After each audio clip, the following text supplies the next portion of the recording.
def li koy jaay ba mu niroog bés bu am doyo.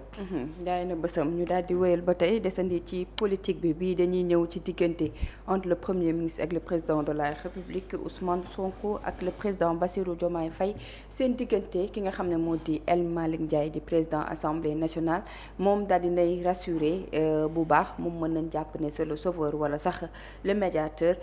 ci dox diggante ñaar ñi nga xam ne moom jàpp na ni ñii ils sont condamnés à vivre ensemble ils sont condamnés à être ensemble pour daal di liggéey li nga xam ne moo ci réew mi. waaw ni nga ko waxee tigi ci kàllaamay Kocc ak ci kàllaamay nasaraan noonu la ko fësalee parce que nee na mu ne moom li mu gëm mooy qui aime pas voir Diomaye et Sonko côte à côte laaj gu mu samp la d'abord maanaam kan moo bëggul di gis Diomaye ak Sonko di faral di ànd ba nataal bi mu ko defee sax mooy bi ñu solee yëre yu bële yi ca grand théâtre bi mujj bu ñu doon dem kan moo bëggul li ni mel parce que nee na mu ne pour moom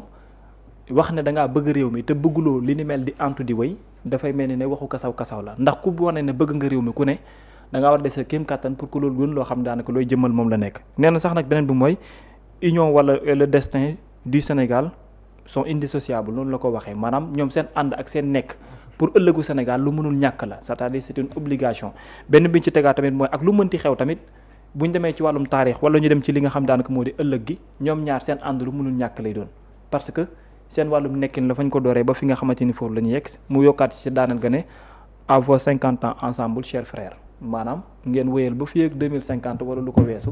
ci li nga xam ne daanaka moo di seen ay mbir ndax jàpp na ne seen ànd lu mënul ñàkk la mais képp koo xam ne yaa ngi def tamit luy jiwat la ak seen ànd ñoom dafay mel ni ne boo ne bëgg nga réew mi waxu caaxaan la loolu nag dafay ñëw dellu si waat ci genn wet mooy question bi ñu bare bari di posé wu parce que chaque jour nga digg ñenn ñi lay théoriser wala ñu lay waxal ne y a divergence au sommet de l'État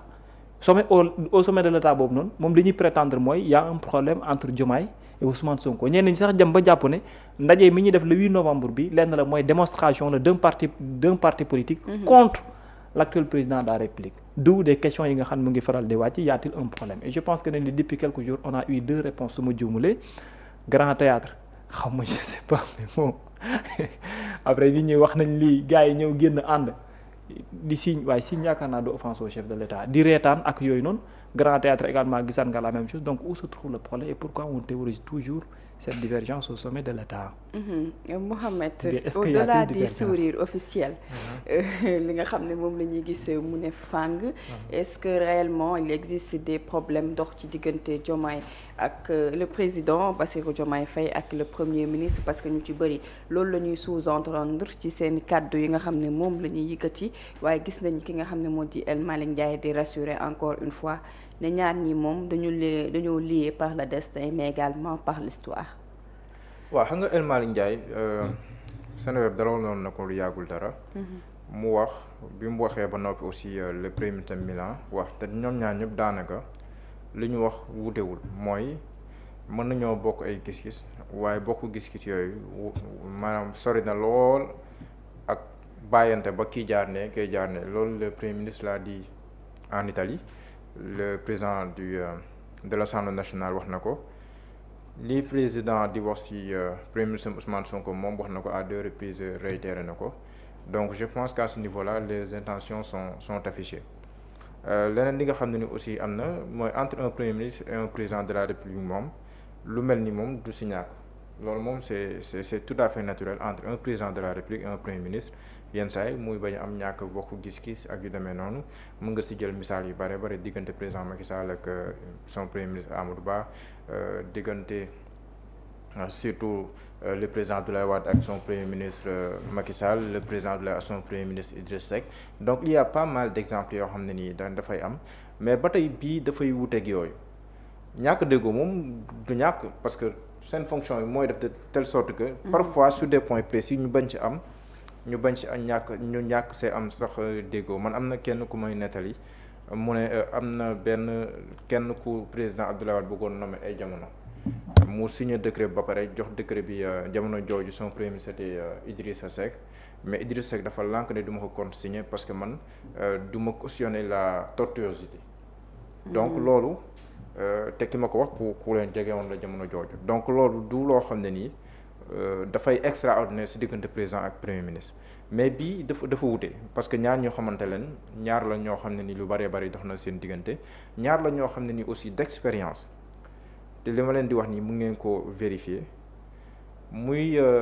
les vidéos les plus suivies du président de la République wala celle du premier ministre les plus suivies à chaque fois que ñu am yenn ñu suivre leen benn dayo bi c'est parce que dafay wane benn symbiose si ñoom ñaar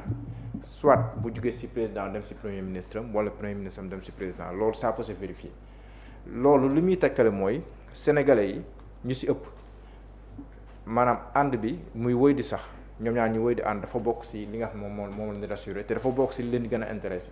da ngay gis à chaque fois que ñu wax ne li am nga gis une simple photo nu muy ñëwee rek bouleverse le gars di ko partage c'est parce que loolu c'est une manière de leur dire vous pouvez avoir des divergences mais ne vous séparez jamais te loolu mën na nekk xam nga en temps dafa am ay actes yu ñu pose xam nga le président Diomaye président de la République mënul di génn lu bari di wax mais dafay poser ay actes yooyu comme jàngat di nga xam ne am na lu mu si bëgg a wax acte bi mujj man jàpp naa ne bi ñu war a décrypter mooy première ligne bi mu dem au niveau du musée des civilisations noires bi nga xam ne ni Abdou Karim Fall defe naa waaw Abdou Karim Fall le photographe waaw Fall la sant donc Abdou Karim moom moo ko def nga gis ne que le président dem na fa am message am hommage boo xam ne ni rendre na ko aux combattants ak ñi nga xam ne ni ñoom ñoo ñàkk seen bakkan si wàllu woowule donc loolu te boo demee man j'ai eu l'occasion de visiter exposition boobu noonu nga xam ne moom la fa def en même temps même que le président de l'Assemblée nationale El Malick Ndiaye mais ngay gis ne que Pastef histoire Pastef leen résumé fort surtout li nga xam ne moom moo fi xewoon ba si bale bi président Bassirou Diomaye Faye yoroon si campagne bi bale bee ngi foofu noonu ak yeneen misaal yoo xam ne nii mi ngi foofu donc président Diomaye Faye dem na fa beneen bi aussi beneen signe bi nga xam te ni aussi jàpp naa ne lu mot a bàyyi xel la aussi moom mooy bii le premier ministre wala le président du parti Pastef waxee samedi bi man am naa xibaar ne que diggante samedi boobu noonu ba si altine bi surtout le dimanche ñoom ñaar waxtaan nañ lu bëree bëri te jotoon naa xibaar mais bi ma déggee ku mel ni Moustapha Diop wax ko daf ma gën a conforté. c'est-à-dire que divergence yi ñuy wax ça existe bel et bien entre comme le maag yow premier ñu ngi koy ministre amee oui comme maag c'est normal c'est naturel comme maag keneen ak keneen ñu ngi koy amee comme Aliou Ba ak Oumar Sakho ni ñu ko mën a amee au niveau de la régie c'est tout à fait naturel de deux personnes yoo xam ne ni dañuy liggéey di kii mais bu mu àgg rek benn niveau bi léegi nag l'exercice du pouvoir dafa jafe xam nga maa ngi doon wax ne que am na ñu bari ñu tiitoon bii le président du parti Pastef ne day wax parce que dafa tombeek semaine boo xam ne gis na ne image yoo xam ne nii ku mu neex nga jàngatee ko ne que peut-être qu'il y a problème mooy ay kanam yi fasu ak yooyu noonu après une absence au conseil des ministres ak yooyu voyage boo xam ne ni premier ministre ku ngeewul donc loolu noonu yëpp bëri woon nañ ñu commencé woon naan est-ce que donc bu waree jën dans ce contexte dafa amoon lu mu juróon lu bëree bëri mais bi mu waxee entre temps ku mën a observer di nga xam ne évolution maanaam am na si diggante bi mais ay ñàkk boo ko gis moom dafay am di amaat mais tant que bi ngi yem foofu rek garaaw entre un premier ministre et un président de la République léegi nag fi muy garaaw mooy ay nit di dugg si diggante bi di jéem a yàq foofu noonu nag lay grawee ñii di dem si président naa ko yaay président de la République moo tax le président de la République aussi il a besoin de l'accompagnement constant néew mu amul de mais na gën a sax du parti Pastef parce qu'il est dans une position très difficile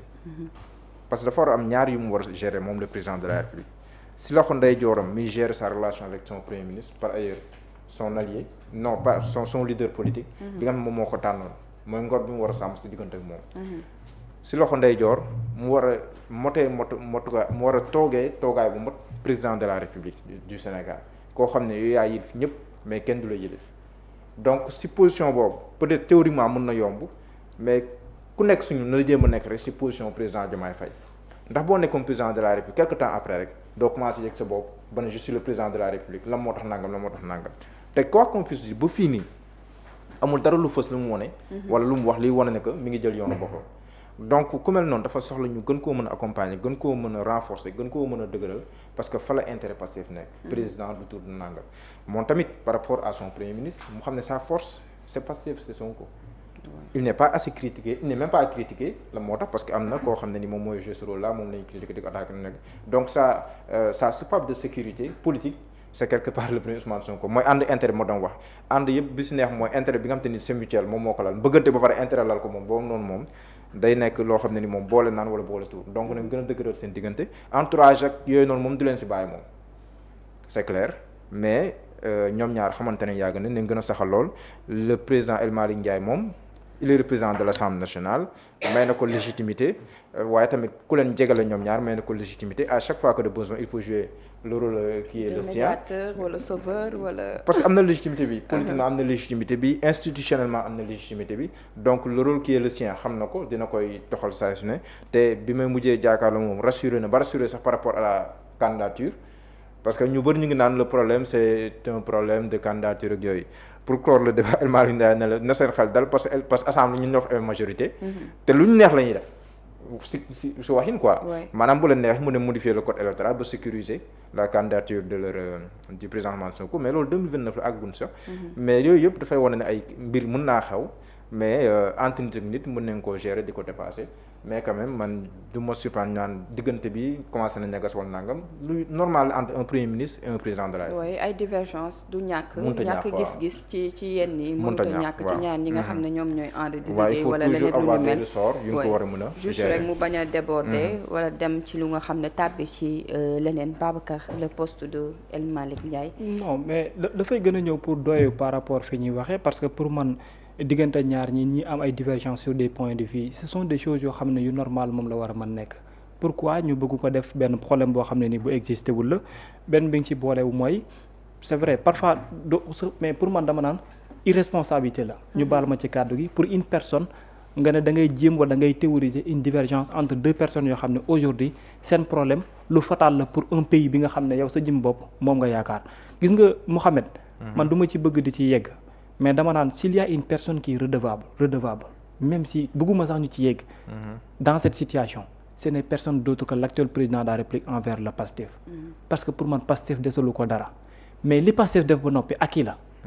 la mooy il est déjà le président de la République et Pastef aussi doit tout faire pour l'aider de sorte que acquis boobu mu am déjà mu jouer pleinement le rôle c'est-à-dire il est un président de la République et il doit pleinement jouer le rôle de président de la République et être un président de la République n'est pas possible d'être un président de parti loolu la ñu yàgg di théoriser c'est-à-dire cultiver li ñuy woowee une unité nationale de sorte que le président de la République bañ a doxinu un président de parti politique que muy am kumba am ndey kumba amul ndey parce que c'est ce que les Sénégalais ont toujours cherché exactement donc pour man acquis la boo xamante ni redevabilité bi mu ngi fi mais tamit soutien beeg apport bi pour mu mën a jouer pleinement rôle boobu noonu dafay nekk déjà s'il y a quelqu'un qui est redevable envers l'autre te sax warul mën a am diggante Bassirou Diomaye Diakhar Faye Ousmane Sonko man dama gëm ne c'est Bassirou Diomaye Diakhar Faye envers Ousmane Sonko parce que desalutu ko dara et même loolu sax waruñu fa mën a yegg parce que li gën a am solo mooy le rôle qu'ils doivent jouer pour le Sénégal parce que ñi leen soutenir ba ñu yegg si fi ñu yegg si tey théoriser wuñu woon ëllëg ci biir ay divorce wala ay problème ak yooyu par contre yàgg nañ accepter seeni ay divergence de point de vue ci biir parti bi moo tax ba mu defee choix bi kenn opposé wu ci parce que yàgg nañ ko am ci seen diggante par contre nag de l'autre côté mooy que mu nekk ñenn ñi que mu nekk ñeneen ñi la il n'y a que des personnes ñu baal ma supposées irresponsables que ñuy jéem a théoriser wala di def seen kéem kattan pour que loolu mën a anto parce que pour man vouloir le Sénégal c'est carrément di œuvrer de sorte que Sénégal googu mën a gis boppam ci lu bari mais par contre booy jéem loo xam ne ci divergence la koy indi mooy côté mbirum irresponsabilité moom lay doon parce que parfois baat yi doo ko bëgg di utiliser mais dama jàpp ne jarul sax ñu fay jéem a yegg wala ñu koy théoriser ndax lu gënul pour réew lan moo war a mën a tax ay nit war a mën a def seen kéem kattan pour di jéem na ne loolu antu pour man aujourd'hui fi ñu tollagum lenn la mooy c'est ce que l'on a toujours dit faire de sorte que moins ñu mën a avancer et pour ñu mën a avancer nag il faut ku ci ne rôle bi nga war a mën a am nga continuer di ko jouer pour que ku ne ak gi mu am déjà mu mën ko assurer pleinement l'actuel premier ministre du Sénégal assurer son rôle de premier ministre pleinement l'actuel président de la République assurer son rôle de président de la République pleinement les autres personnes yi nga xam ne responsabilité la ñu am ñoom tamit ñu mën a jouer seeni rôle pleinement leneen li ci des yëpp pour man ay caaxaan la parce que ce n'est pas ce que le pays a carrément besoin donc œuvrons de sorte que l'unité soit au rendez-vous vouloir théoriser l'unité nag dans un pays ne na am ci ñëpp ba pare te doo bëgg nag l'unité au sommet ça devient problématique donc pour man nañ jëm suñu kenn kàttam pour que loolu mën a nekk loo xam lu antu lay doon parce que am na yoo xam ne amuñu jot bi te amuñu temps bi te pour nag loolu yëpp mën a antu il faut ñaar ñi ànd dañu ñaan pour que ñu ànd am yeneen priorité yoo xam ne moom foofu yegguñ fa sax ñu ngi ko bëgg a théoriser forcer ko mais on n'est pas dans ci niveau boobu yegguñ fa divergence point de vue la luy am la c'est normal rien d'autre aca ñu daal di wëyal jóge ci wàllum politique bi dikk ci scandale bi nga xam ne moom moo xew lu toll ci 1139